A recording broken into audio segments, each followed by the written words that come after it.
SSC 2026 সালের পরীক্ষার্থী প্রিয় বন্ধুরা, তোমাদের ইতিমধ্যেই টেস্ট পরীক্ষা শেষ হয়েছে এবং রেজাল্ট হয়েছে।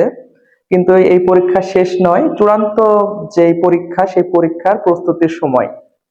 তো এই মুহূর্তে তোমাদের আসলে কি করা উচিত এবং কি করা উচিত নয় সেটা নিয়ে আমি কয়েকটা কথা বলবো ইনশাল্লাহ।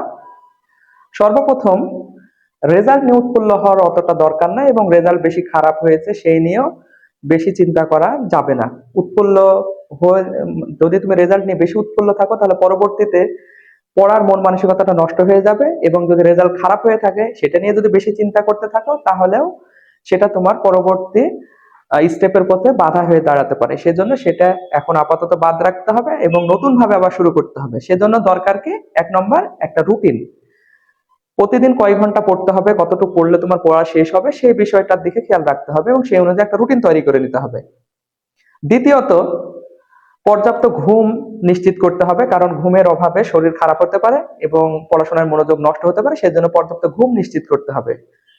তৃতীয় কাজটা হচ্ছে মোবাইল ফোনকে যতটা পারা যায় অ্যাভয়েড করতে হবে। অতিরিক্ত দরকার ছাড়া মোবাইল ফোনকে ব্যবহার না করাই ভালো।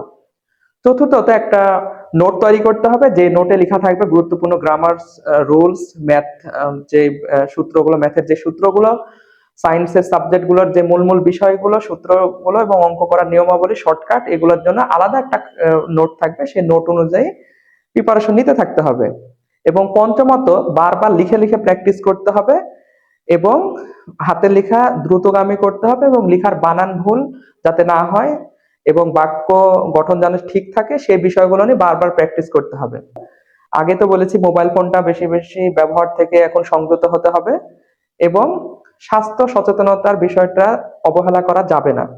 এইগুলো যদি ঠিকঠাক মতো নিয়ম মেনে যদি প্রস্তুতি নিতে পারো তাহলে অবশ্যই তোমাদের ভবিষ্যৎ অবশ্যই ভবিষ্যতে ভালো রেজাল্ট হবে।